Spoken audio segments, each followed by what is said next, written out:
Hello and welcome back to the channel. This is Everything April.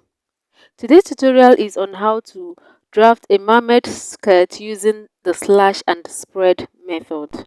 So for this tutorial, I'll be using a miniature version so that everything will be captured. So I'm using a measurement of a 5-year-old baby girl, and I've drafted the pattern for the long skirt. So the length of the skirts for this tutorial is 24 inches. That's the length from the waist to the ankle, or where you want the skirt to stop if you want it to be floor length. And from the waist to the hip is 6 inches for this tutorial, and from the waist to the knee is 13 inches. This 13 inches is 2 inches above the knee because you want to go up 2 to 3 inches above the knee for the knee line. And on the waist, I've imputed the waist, quarter of the waist measurement plus the dart allowance 1 inch, and the hip, I've imputed the hip measurement. On the knee line, I removed 1 inch from the hip measurement and imputed that on the knee line.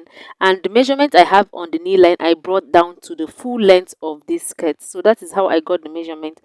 For the back, the difference from the back and the front is just the zipper at the back, and also that the dart at the back is 1 inch longer than the dart in front. So I'll go ahead and cut out the pattern so that we can get into the mermaid skirt proper.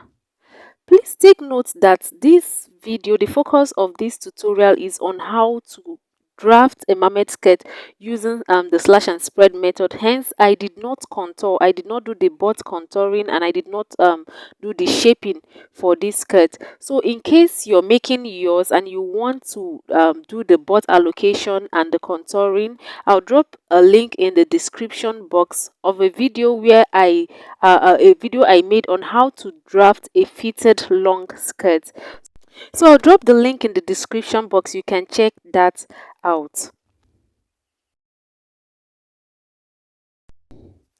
So these are my patterns for the front and the back. Please note that no allowance have been added to this pattern. Only the zip allowance has been added. So the front will be cut on fold, and the back parts you cut 2 pieces for the back. So I'll put the back pattern aside and we'll start with the front pattern. So I'm going to measure the knee line, what I have there. I'll find the midpoint of what I have, the distance I have from the center part to the side part. I'll find the midpoint, the center I have. I'll note that on the knee line. And I'll also note this measurement on the hemline, because the measurement I have on the knee line is what I have on the hemline. I'll also note the center, dividing this point into 2. Then I'm going to draw a straight line connecting what the point on the knee line to the point on the hemline.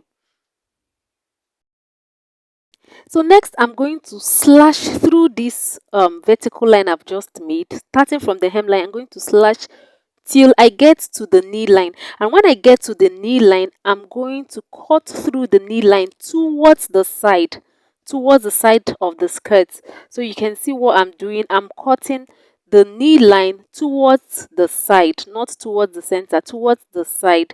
So I'm going to cut till I'm almost cutting through this line, but I'll not cut it off completely. So I'll cut it very, very close to the end.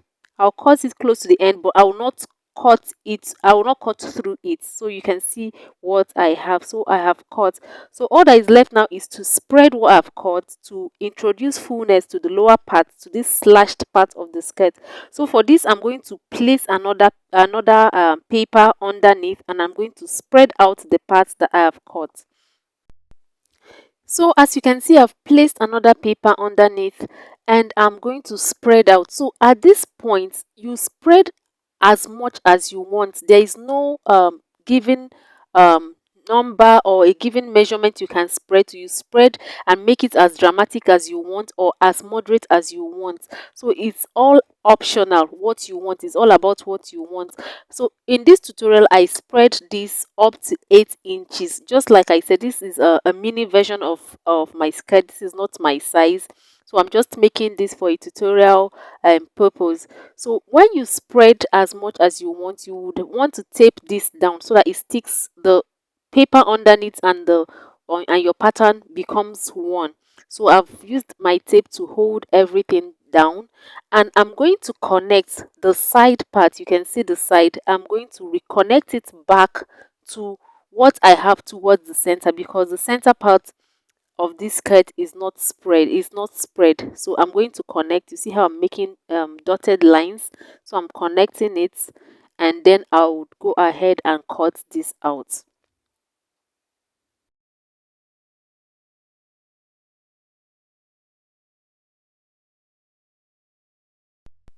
So this is what the front part of this skirt looks like. I've introduced fullness, and you can see what I have. So I would go on to slash and spread the back part. So for the back skirt, I'm going to repeat what I did for the front. I would measure starting from the zipper line. I would start measuring. I would also find the midpoint of what I have at the knee line, and also the midpoint of what I have at the hem line, and I'll connect the 2 points together. The same thing I did for the front part. So I would connect these 2 points together, the midpoint starting from the center. I did not include the zipper allowance, so I measured and found the midpoint and connected the 2 points together. Now for the back part, I'm going to watch what I'm doing. I'm cutting to the knee line, and I'm going to cut towards the side, just like we did for the front part. I'm going to cut till I get close to the end, and then I'm also going to cut towards the center. For the back, I'm cutting both ways, towards the side and towards the center. So I'll be spreading the back both to the side and to the center. So that's the difference between the back and the front for this mermaid skirt.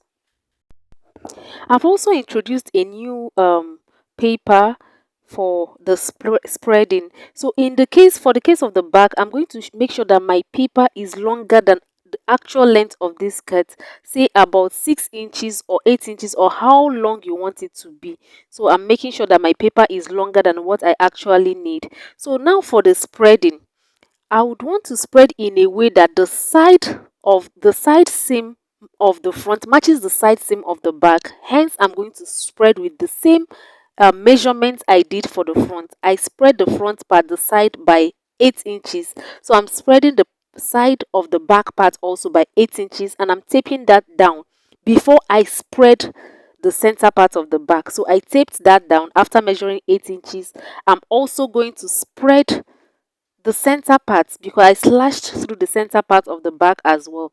So I would spread, and like I said, the volume you introduce is up to you. It's dependent on what you want. So you spread as much as you want, and also tape that down. So that is what I'm doing now. I've spread the side parts to the 8 inches I did for the front, because I want, when I'm sewing it, the front seam by the side and the back seam by the side will match each other. That's why I spread with the amount I did for the front, and for the side, the center back, I spread as much as I want. So after taping this down, I want to cut this together with a trail.